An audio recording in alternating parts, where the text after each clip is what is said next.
welcome back to InREAlity. It's the newest show here on my YouTube channel. Today is the third episode. I hope that you did not miss the first and second one. I'm going to link the playlist in the description box below or in the comment section, whichever is applicable, so go ahead and check it out.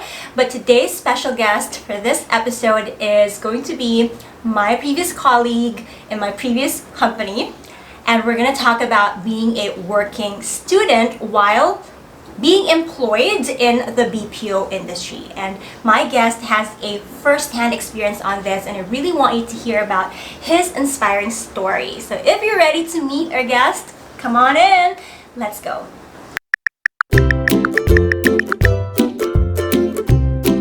All right, everyone, let's welcome our guest for this episode, 𝙤𝙤. Hi, 𝙤𝙤, how are you? Hi Ray, I'm doing good, thank you. And how about you? How are you? I am good. Thank you so much for agreeing to appear in my show, even on a Sunday. I really appreciate Oh, it. it's my pleasure. What I'm going to ask you first is to introduce yourself your own way, just for them to know like your background in the BPO industry and how did you start.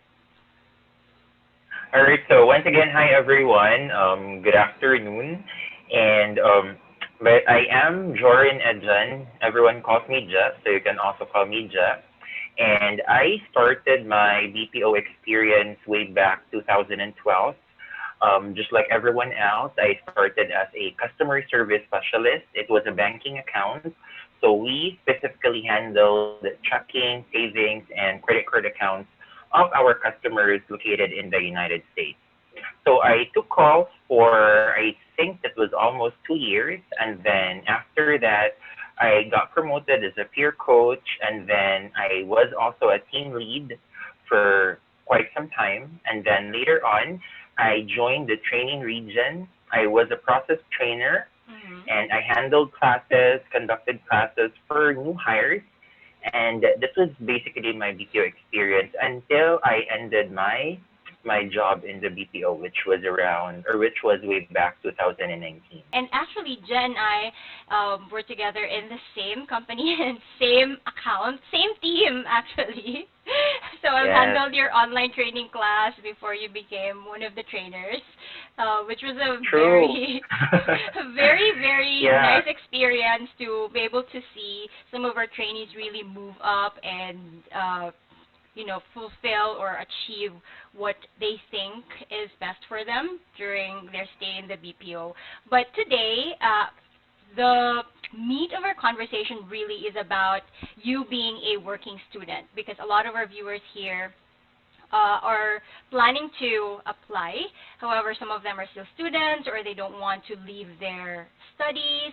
And we'll see in this conversation, everyone will be able to learn something from you as well. So tell us about your story. In what stage of your BPO employment did you start going back to school? um, just like what I said earlier, I started working in the BPO way back 2012. Mm. I decided to pursue or to go back to school a year after, so that was 2013. Mm. It was a bit, actually at that time, I wasn't so sure yet. Mm. I was sure that I'm gonna be going back to school, but I wasn't so sure yet of what specific course that I'll be taking. Mm. Initially, I went to one of the schools here in Cebu, and I inquired about taking up masters. So my initial plan was really to enroll for a master's in public administration. That was the original plan. Mm. So I finished all the documents, I submitted all the requirements, but when I was interviewed by the office for that specific college or school, they informed me that I'm not eligible for the Mm. master's or the master's for public ads. Mm. So they asked me, why would you want to enroll to this course? So I told them I want to be familiar with some laws. I Mm. want to I want to learn how processes are going to be happening in terms of being a public employee, all those things. So they informed me that since I'm not at that time working in a public office, Mm. so I cannot enroll for that course, but Mm. they endorsed me instead to the College of Law. So Okay. right after that, I went to the College of Law, and then I finished, or I moved all my papers, and then I had my interview as well with the dean, and I started my law degree. So that was how that's basically the beginning of it. It was not a structured plan. The only firm plan at that time was I'm gonna be going back to school, Mm. but taking up law somewhat became a little it's out of plan, which but nevertheless it was very it all made sense right now. Yes, exactly. And thinking about it now, I would always think that, wow, you're working in a contact center in the BPO industry while studying law. It's kind of crazy if you think about it because it's definitely not easy, especially at that time you're also working as a trainer. So how did your studies impact your employment and your employment impacted your studies? Well, at when it was still on or when I was still on my first few years, Mm. specifically on my first year and on my second year, it was really difficult. I would Mm. say I had a lot of challenges juggling both, especially the demands in law school. It Mm. has a really high demand. It would require one to do a lot of prior readings or to study a lot, to read a lot of cases, to read a lot of books Mm. before joining your scheduled class because it's going to be full recitation. Yeah. So it's very difficult to get inside the room without reading the assigned cases. Mm. It was difficult because I have to manage my time properly. Yeah. Uh, for law school, my schedule was 6 to 10. Mm. So my class would be every day, Mondays to Fridays, from 6 p.m. to 10 p.m. And then on Saturdays, we also have Saturday classes. Mm. So we follow a bit early, that was around 30 until 7. And for my work, I follow a very early morning schedule, which was from 4 a.m. to 1 p.m. or Mm. 3 a.m. to 12 noon. So it was difficult because I have a very short time to rest Mm. in between. Yeah. So, but in terms of how it impacted me, I would say, to be honest about it didn't give much of a negative impact Mm. on my work, Okay. but perhaps on my school side, at some point, I might end up not being able to, let's say, answer certain recitations for that Yeah. day or find quizzes or exams a little difficult. But it's more on you just have to always remind yourself that it's just for today, so you still have another day to bounce back and just try to Yeah. do good the next day. But in terms of work, I was able to still deliver what is expected. Mm. So I think it didn't impact that much in terms of my employment. Yeah, and that is really inspiring to be able to do that at the same time. And a lot of people would ask me, is it possible to like study and work at the same time? And I won't be able to answer them because I haven't experienced that. So I wouldn't. I mean, I haven't experienced that in like a full-time capacity. Although back in college, I did try to be a working student with full units in college, and also full-time job, which is 9 p.m. to 6 a.m., and it only lasted for 1 month.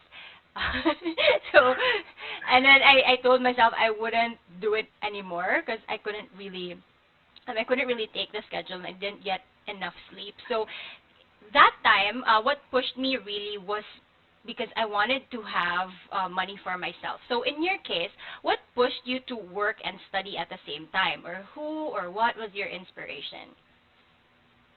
Um, One of the many reasons that I would always I was the one of the many reasons that I can consider, which made me really continue Mm. and to never stop, was it was more of self improvement.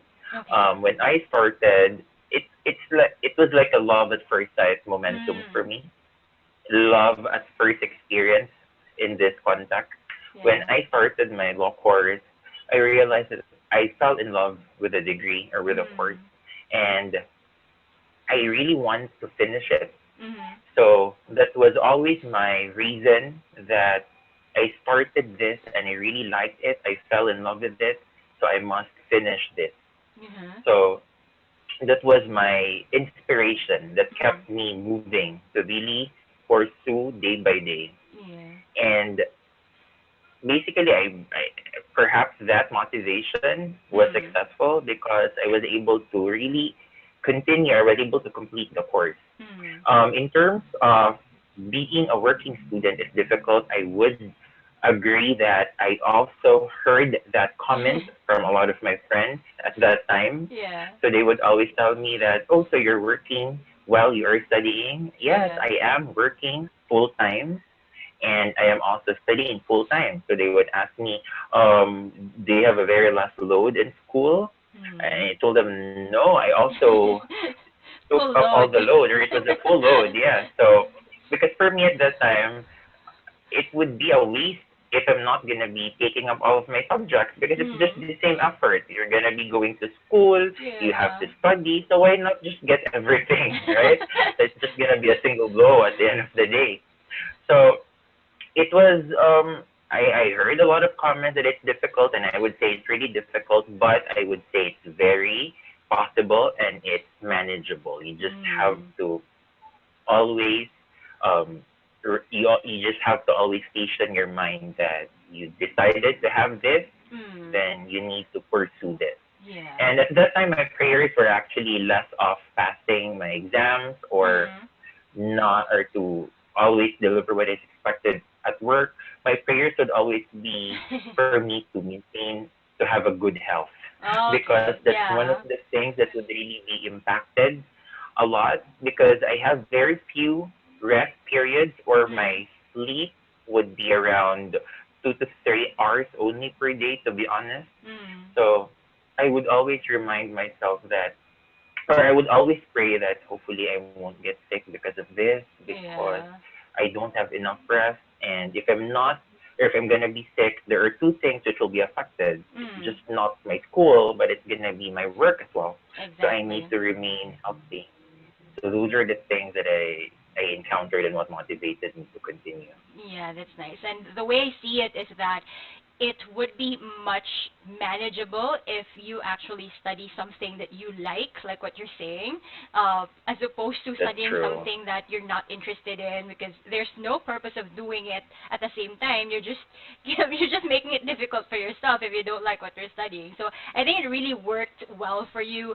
Now, what do you think are the top 3 to 5 tips that you have for working students? If you were to give advice to working students or those who are planning to work and study at the same time in the BPO setting, what can you tell them? For those who are planning to study while working, or for those who are currently in that setup, these are few things that I can share to you. Number one is you need to know, appreciate, and revisit your purpose. Hmm. You need to know your purpose because that would always remind you why you're doing things for yourself or why are you allowing yourself to go through the challenges of juggling both work and employ and school. And you always have to appreciate it because Hmm. it's really true in the middle of the process things would be very difficult.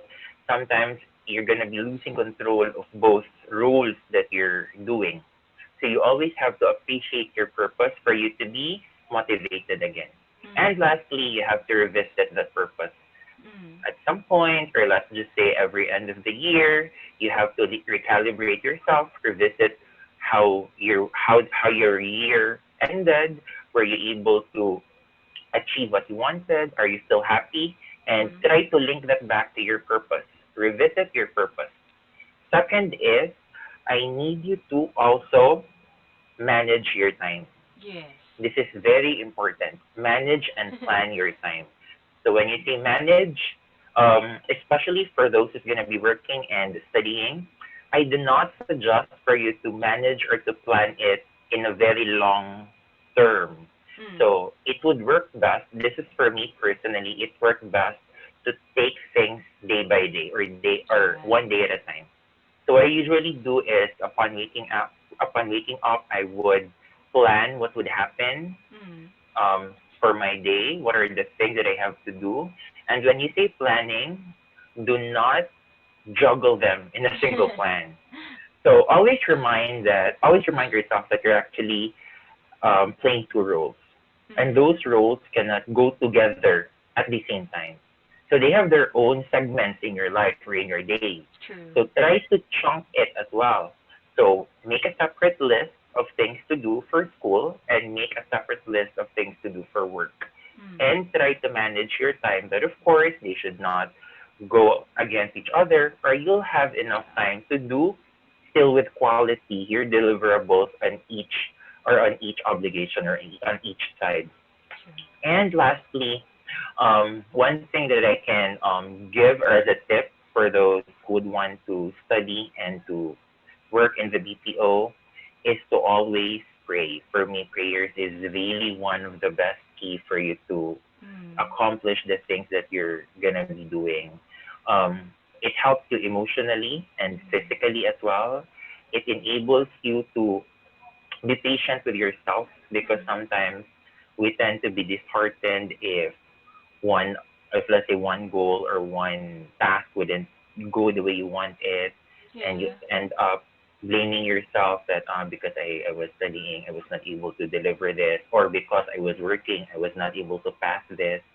So True. you always have to pray, because it would really give you a lot of emotional impact.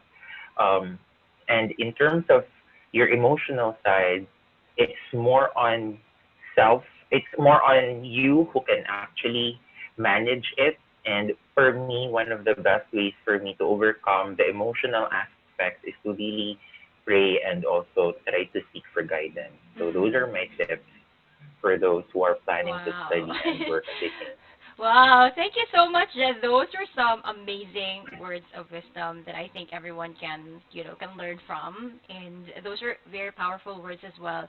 We can definitely learn so much from people who have experienced that or who have been there. So I feel like our viewers can also relate with that. And I will be asking you some more questions, but we're just going to have a quick commercial break after this. So everyone, please don't leave us. I'm going to announce the ebook giveaway after our quick commercial break, and I'm going to ask Je, how was he able to move forward with his goals? Were there ever times when he got when he got sick of, like, not literally sick, but maybe he just wanted to quit or something like that? So we're gonna ask him that when we get back. So stay tuned. Welcome back, everyone. We're back to the show, and right now I just want to announce that we have an ebook giveaway. I'm going to give away 3 copies of call center interview questions plus answers with insider tips. Just need to comment your name or username or any name that I can identify you with, because I need to announce that on my Facebook page and my YouTube community page. Comment below what is one takeaway you have, or at least one lesson learned that you have from this episode. For sure, you've got a lot of insights from our conversation. This giveaway will also end after 24 hours, so make sure that you enter within that time frame. This is going to be published 6 p.m., so I'm going to end the giveaway by 6 p.m. the next day. And I'm going to announce the 3 winners on our Facebook page and the YouTube community tab. So again, make sure you comment your key takeaway and lesson learned. Now, we're going back to our conversation with Jet, so stay tuned and keep listening. And we're back, everyone. Welcome back, Jet. Let's have a quick icebreaker before we continue with our very serious questions, life-changing questions. And I think we're going to need this icebreaker, everyone. This is going to be a fast talk segment. So I think you know how this works. I'm just going to give you 2 options, and you're going to So answer. this is like the Tito Boy thing. Yes, exactly. Okay, if you're ready, let's start. Voice or non-voice? Voice. Team drinking or team eating? Team drinking. Be Okay. honest. For sure. Customer service or sales? Oh, customer service. Day shift or night shift? Day shift. Early morning shift. Wow, you're a morning person. Holiday off or double pay? Holiday off. Yeah, me too. Office or work from home? I used to like the office, but for now, I'd go for work from home. For sure. Cash or GC? Oh gosh, Late or it is absent? hard to uh late. Late na lang. Overtime before shift or overtime after shift? Oh, I actually have this dilemma before. I would always go for overtime before shift. Mm. I hate overtime. Yes. Coffee or soda? Oh, coffee. Coffee. And for the last question, would you rather commute 2 hours to your dream job or live 2 minutes for a mediocre job? From a mediocre job, I'd rather. I'd rather go commute for 2 hours Mm, for my dream job. exactly. And just last minute question, I guess, because we're talking about working and studying. Uh, would you rather just work or pursue your studies if you can just choose one? Oh, That's hard. that is difficult. Yeah. If I'm gonna be asked to choose one, to be honest, I'd pursue my studies. Mm, that's nice. And then after studying, then you work, something like that. Yes, after studying, I'll go back to work. Mm, okay. And I think we all have different circumstances in life, and it's not like you have to follow everyone's choices. So it really depends on True. your current situation. Now let's talk about the time when you were in training, as a lot of my viewers Oh, are okay. undergoing training, and a lot of them are always telling me that I'm in training, I'm so nervous, I'm so anxious, especially because I'm a newbie, or that a lot of my batchmates already have call center experience, so that's when their confidence is really not working to their advantage. So if there is like 1 to 2 tips maybe that you can give to new hires in training, what can you say? Oh, you know what? Before I'm gonna be giving my tip, I would like or tips. I'd like to share to everyone that Mm. when I started in the BPO, I was also a newbie Mm. in the industry in a sense that it was my first job right after college, and I didn't know much about the BPO. I was just how do we call that one? I was a call center virgin. That's how we call that in the industry Mm. before. Yes. So I really didn't know anything about it. And on the when I was a trainer, I would also say that I wasn't that easy trainer, or Okay. I was a strict trainer. Actually, I was a very strict trainer.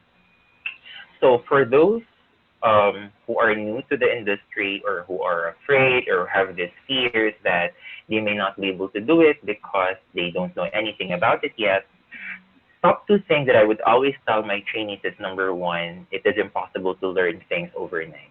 Yeah. You will never learn things overnight in the industry. And True. there are plenty of things to learn. And it's impossible for you to learn everything, even everything about the account during the training period or the training phase. There are a lot of things that you'll only be getting soon when you start taking calls. Yeah. So I need you to be patient with yourself. I need you to be kind with yourself and always remind yourself that it's okay for you not to be able to get everything today because there's still another day that you can try to learn more. And you cannot really learn things directly in a single go. It True. takes a lot of time, it takes a lot of experiences for you to be able to really tell yourself that you already know what you're doing. So Mm. don't put too much pressure on yourself, especially because you're new. Yeah. And second, I would always tell my trainees to learn to ask the right questions and ask the right questions at the right time. Mm. Sometimes when we are too afraid of asking questions, it's actually either you're afraid or you don't want that your trainer or your superior would think that you do not know. Yeah. For me, my take on that is different. If you ask questions, that doesn't mean that you do not know. Yes. When you ask questions, that doesn't mean that you're actually weak or you don't understand instructions or you didn't understand the topic. You Mm. ask questions, the right questions at the right time because you want to be clarified. True. And sometimes, if you keep those questions, it might end up making you, or it might end up you committing more mistakes, Mm. or it might sometimes create a different thought in your brain that supposedly if you ask the right question directly or at the right time, things could have been clarified. Those topics or those ideas may not have created a different arrangement or setup in your brain. So it's still easy for you to let go of the wrong understandings or interpretations that you had. So I need you to really ask questions because it when you ask questions, that's the only time that you'll be able to get the right answers from your trainer or from your trainers. So always Yes. learn how to ask questions and ask it at the right time as well. Yes. Those are very, very valid tips, and I super agree, especially with asking questions. And I know that confidence is a big issue with most newbies, and so asking questions will really help with clarifying everything. And in fact, there are also times when, let's say, I myself would be scared to ask questions when I was starting, but at least we've learned that, the only way for us to truly understand what the lessons were was to ask questions. And one of the things I've learned True. in my line of work currently, especially now working with Multiply Me Careers, that assumption is the mother of all f-ups. Like if you just assume that you know Correct. it Yes. and you continue with your work, what if we're already working for 5 days and you just assume that what you're doing is right without clarifying anything? So it's gonna be like a disaster for not only for you but for everyone involved, right? So That's I. true, Ray. I actually had the same experience. Mhm. The same feeling with you. At sometimes, we end up keeping the questions or keeping our questions to ourselves because we're afraid to ask, or Yeah. sometimes we don't want that other people would think that, oh, so you basically don't know what you're doing. So we end True. up assuming. Yeah. And I also had the same scenario. I ended up working for 7 days, and then later Mm. on, I just realized that it should not be like that. So Uh-huh. I just spent 7 days, and it's all useless. Oh my Then god. at that time, I realized that if I did ask the question immediately, I could have saved myself 7 days working, and now I Exactly. have to spend another 7 days redoing everything the right way this time, just because it was just this time that I asked the question. Yes, So that's how exactly. important asking questions or if we are not really sure of how are we going to be doing things. Yes, and it doesn't even take so much time. Just ask the question. That's it. True. And this is actually not just applicable in the work setting for those Mhm. who will be working while studying. You know what? It's very normal that sometimes we go to school and we're very confused. Like Yeah, I sabaw. actually attended the previous sessions, but why it's as if it's my first time to hear these things. Well, it depends at some point to lawyer or to teachers who are also lawyers. Sometimes they don't want to be asked questions. But for me, I always find that courage to really ask the question because that's the only way for me to understand and for me to revisit the previous topics that we already have covered. So that tip is Exactly. actually applicable to both Yes. being a student and being an employee. Perfect. And that is, I think, why most teachers, or at least trainers in the workplace, would do a review the first thing during the Correct. training or during the day, just to make sure that everyone actually got the previous day's lessons, right? And that's your chance to be asking questions. So Yes, we've the talked about recap your. every startup shift. Yes, exactly. Now we've talked about your training days. Let's now Oh, talk about your time while taking calls. I think it's a very exciting time for everyone, and you have this first-time jitters, especially if it's your first time talking to a foreigner.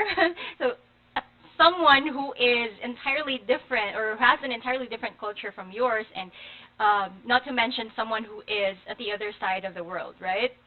What was the Yeah. funniest thing that you've encountered while talking to customers? Well, there are a lot of bloopers actually. A lot of call center agents can definitely resonate with this one, with Right. having a lot of bloopers. But for me, I would consider this as a bit funny and sort of a little adjustment because I was still new at that time. Mm. When I started taking calls, or first few days of taking calls, my trainer would always tell me to, or I think it's part of the call flow that we need to get some numbers from our customers, or basically pieces of information such as the card number and their social security, all those things, and other information coming from them. I don't know, at some point, during that time, I really find it difficult to understand the numbers Mm. from the customers. Difficult in a way that I cannot clearly, I'm not sure if it's just me, or is it my headset, or it's the customer, or I cannot really understand the numbers. Uh-huh. I really don't like it every time I need to ask for the 16-digit card number of the customer So because it's long. very long. And that means there are a lot of numbers that they need to tell me. And I really find it difficult to capture it. I would remember there was this call that the customer was really frustrated because I cannot really understand the numbers. Mm. He would he ended up telling me or saying it to me this way. It's seven. Seven, the number after six, the Oh number my before eight. And then it's, oh, seven. Yes, seven. And then the next number, like three, the number after two before four. Oh, three. Then I realized right after that call, I told myself, bro, shit, as if I'm, It's but like a actually it kindergarten. was, yeah, it was a kindergarten approach. And, but you know what? Some point I ended up using that manner or that approach to my other customers. Like for some other customers, if I'm really having difficulty, like some are referring to number nine, the number before eight. I mean the number after eight. Oh my god. Yes, oh, okay. So it became like another strategy for me to understand the numbers until later on, finally, after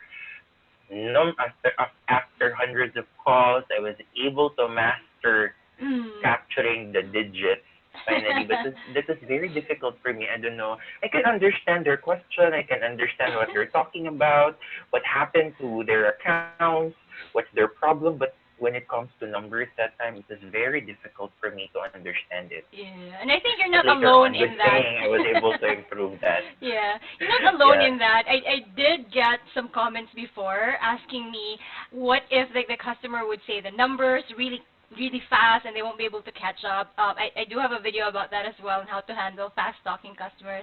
Maybe I'm just gonna link the the video up on the cards, but it's a good Yeah, thing that that's you true. mentioned that. Yeah, And because sometimes they'll talk really fast and we cannot exactly. really understand with the And accent sometimes. yeah, and we're always reminded that when we speak with customers, of course, would have to be professional, but also would have to explain things as if we're explaining something to a kid. It should be like the simplest way or the simplest manner. So maybe in your case, that was like the easiest way for the customer to help you get the card Yes. number, just to get it over with, right? Yeah, I was thankful and also surprised with that customer because who would have thought, right? Like, oh yeah, why not do it this way? It's easier for me to understand the numbers. Yeah, So that customer was able to give me that strategy. and I think it's also one of the reasons also is the barrier, of course, the tech barrier. Right? You don't always get what the other person is saying because you're just talking over the phone and there are no cues, and that is also one of the skills True. that agents have to master. And I'd say over time you'd be able to get used to it, just like it happened to you. Maybe at first you're just panicking because there are a lot of numbers, but then after that you'll Yes, get it used to could it. be. Yes. But despite that, Jet, you were also still one of the top performers, I should say. What's your secret, non-secret, I guess, in getting a perfect customer satisfaction survey or CSAT? Yeah. Well, yes, that's true. Actually, I had a lot of perfect CSATs.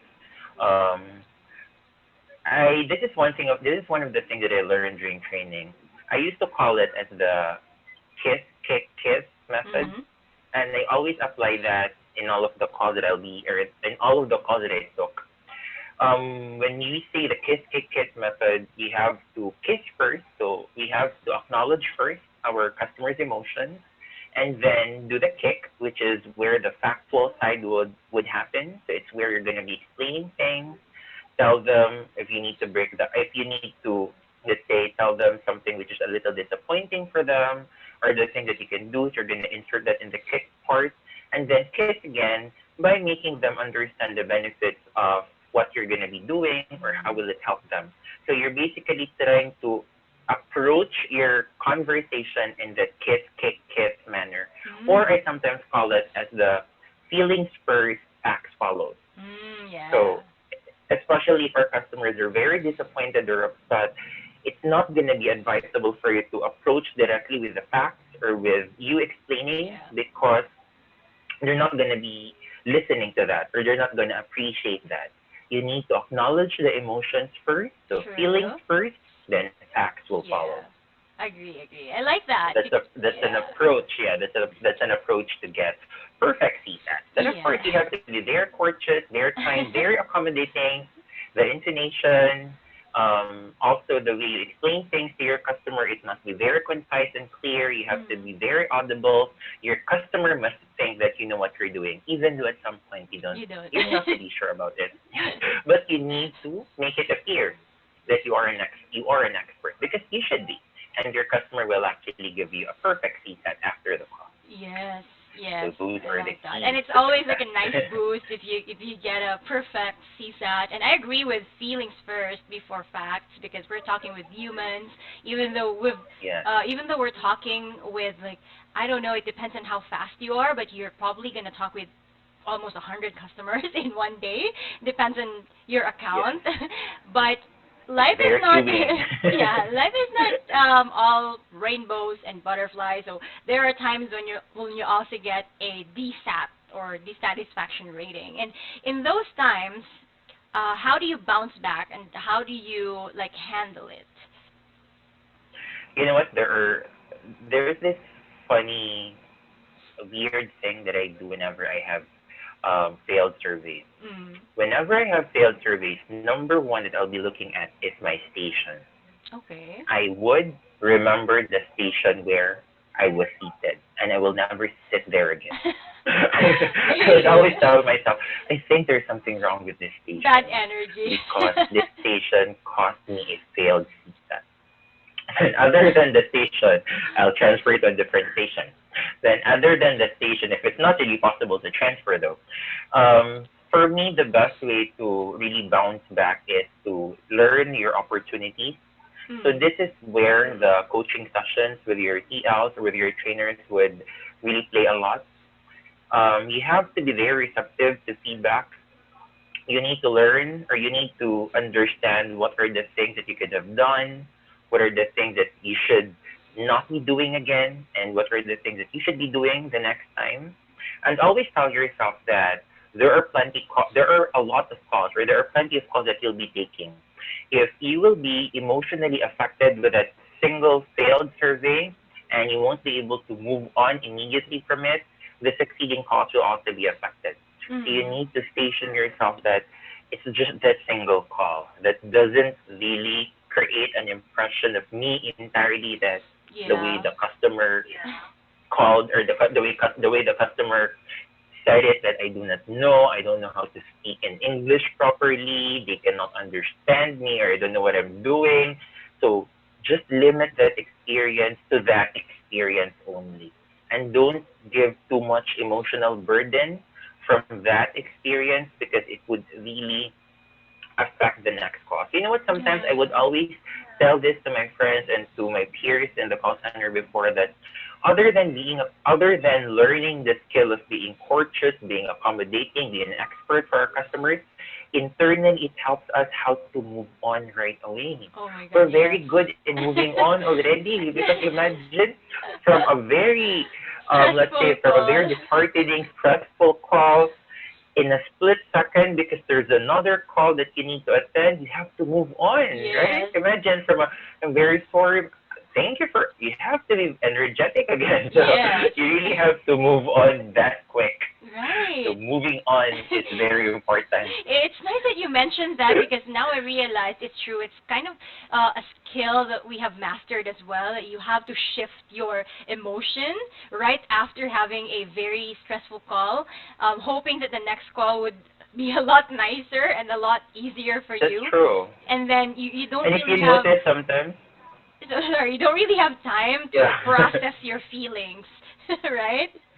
Yes, that's true. Even sometimes, even in our daily lives, Yeah. if we experience some stressful events personally, we sometimes we already have that skill like okay, so it's like that, and Yeah.